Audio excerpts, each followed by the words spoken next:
الرحمن الرحیم۔ السلام علیکم۔ ہمارا آج کا موضوع ہے سورۃ التکویر۔ اس سورہ میں قیامت کا منظر بیان ہوا ہے۔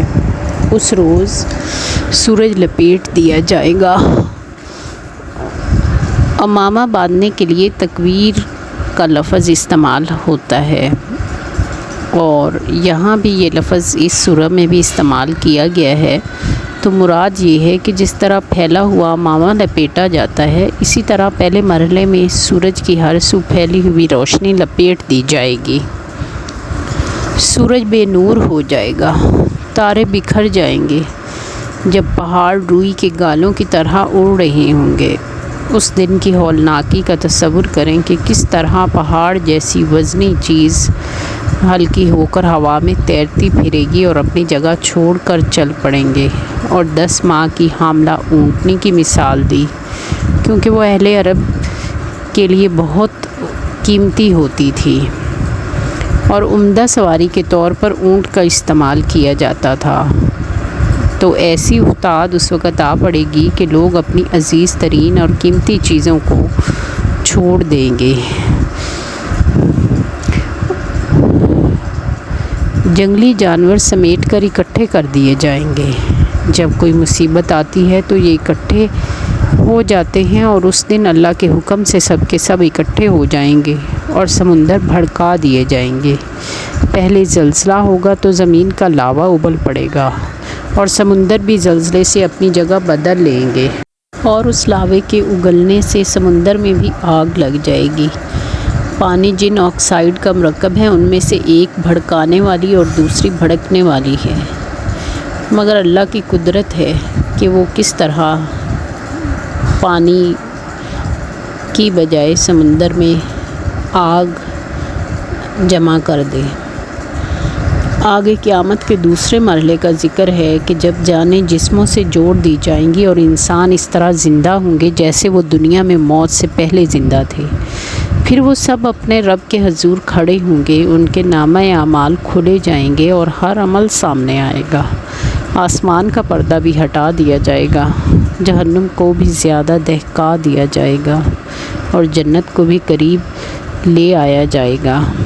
اس وقت ہر انسان کو پتہ چل جائے گا کہ وہ کیا لے کر آیا ہے، کیا اعمال اس نے دنیا میں کیے جو اب اس کے سامنے ہیں، اور ان اعمال کا انجام بھی تو اس کے سامنے ہوگا۔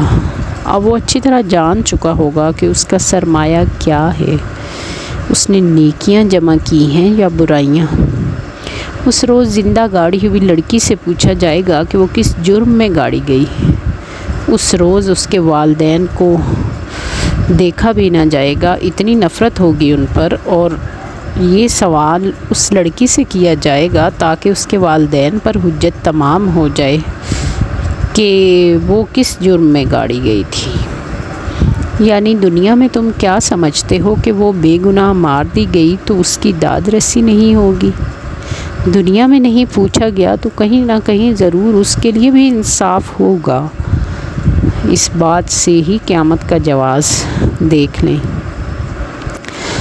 زمانہ جاہلیت میں لڑکیاں کمزور اور معاشی بوجھ اور بے عزتی کا سبب سمجھی جاتی تھیں، اور ان کو پیدا ہوتے ہی زندہ گاڑ دیا جاتا تھا۔ ماں سے کہا جاتا تھا گڑھا کھود کر، اور اگر ماں تیار نہ ہوتی تو باپ اس کو دبا ڈالتا تھا۔ ایسے ہزاروں واقعات لوگوں نے اس دور میں بتائے۔ نہ معاشرے کو شرم آتی تھی، نہ والدین کو کوئی برا کہتا، نہ وہ خود اس فعل پر نادم ہوتے تھے۔ ندامت انہیں تب ہوئی جب اسلام قبول کیا اور نبی کریم صلی اللہ علیہ وآلہ وسلم کی تربیت سے انہیں پتہ چلا کہ لڑکیاں دوزخ سے آڑ بنتی ہیں۔ ان کی تربیت کر کے ان کو اچھی گھر والی بنانا نیکی کا کام ہے۔ نبی کریم صلی اللہ علیہ وآلہ وسلم کی احادیث نے معاشرے کے اس رجحان کو بدلا۔ نبی کریم صلی اللہ علیہ وآلہ وسلم نے فرمایا کہ جو شخص ان لڑکیوں کی پیدائش سے آزمائش میں ڈالا جائے اور پھر وہ ان سے نیک سلوک کرے تو یہ اس کے لیے جہنم کی آگ سے بچاؤ کا ذریعہ بنے گی۔ صحیح بخاری اور صحیح مسلم کی حدیث۔ اسی طرح صحیح مسلم کی حدیث ہے کہ جس نے 2 لڑکیوں کی پرورش کی یہاں تک کہ وہ بالغ ہو گئی تو قیامت کے روز وہ میرے ساتھ اس طرح آئے گا۔ یہ فرما کر نبی کریم صلی اللہ علیہ وآلہ وسلم نے اپنی انگلیوں کو جوڑ کر بتایا۔ اسی طرح ایک حدیث میں بتایا گیا کہ جس شخص نے 3 بیٹیوں یا بہنوں کی پرورش کی، ان کو اچھا ادب سکھایا، ان سے شفقت کا برتاؤ کیا، یہاں تک کہ وہ مدد کی محتاج نہ رہیں، تو اللہ اس کے لیے جنت واجب کر دے گا۔ ایک شخص نے عرض کیا، یا رسول اللہ صلی اللہ علیہ وسلم، جس کی 2 بیٹیاں ہوں؟ آپ صلی اللہ علیہ وآلہ وسلم نے فرمایا، اور 2 بھی۔ حدیث کے راوی کہتے ہیں کہ اگر لوگ اس وقت ایک کے بارے میں پوچھتے تو بھی آپ صلی اللہ علیہ وآلہ وسلم یہی فرماتے۔ اسی طرح سنن ابی داؤد کی حدیث ہے کہ جس کے ہاں لڑکی ہو اور وہ اسے زندہ دفن نہ کرے، نہ ذلیل کر کے رکھے اور نہ بیٹے کو اس پر ترجیح دے، تو اللہ اسے جنت میں داخل کرے گا۔ اسی طرح صحیح بخاری کی حدیث ہے کہ جس کے ہاں 3 بیٹیاں ہوں اور وہ ان پر صبر کرے اور اپنی وسعت کے مطابق ان کو اچھا پہنائے، تو وہ اس کے لیے جہنم کی آگ سے بچاؤ کا ذریعہ بنیں گی۔ اسی طرح 2 بیٹیوں کے حوالے سے بھی یہ خبر دی گئی ہے کہ وہ اگر ان کی اچھی تربیت کریں گے تو وہ انہیں جنت میں پہنچائیں گی۔ سراقہ بن جاشم رضی اللہ تعالیٰ عنہ سے نبی کریم صلی اللہ علیہ وآلہ وسلم نے فرمایا، میں تمہیں بتاؤں کہ سب سے بڑا صدقہ کیا ہے؟ انہوں نے عرض کیا، ضرور بتائیے یا رسول اللہ صلی اللہ علیہ وآلہ وسلم۔ آپ صلی اللہ علیہ وآلہ وسلم نے فرمایا، تیری وہ بیٹی جو طلاق پا کر یا بیوہ ہو کر تیری طرف پلٹ آئے اور تیرے سوا کوئی اس کے لیے کمانے والا نہ ہو، یعنی یہ صدقہ سب سے بڑا صدقہ ہے۔ یہی تعلیم تھی جس نے دنیا کی قوموں کا لڑکیوں کے بارے میں نقطۂ نظر تبدیل کیا۔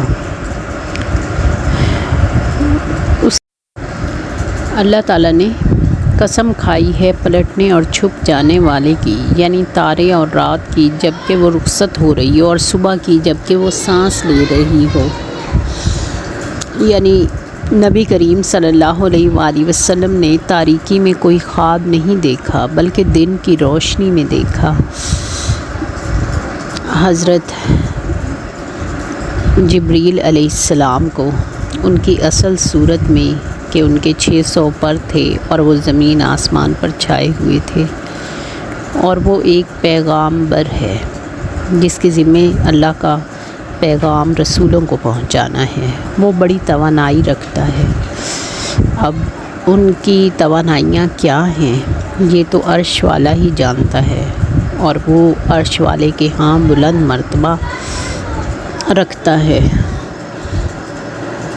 اور وہاں ان کا حکم فرشتوں میں مانا جاتا ہے، اور وہ بااعتماد ہیں۔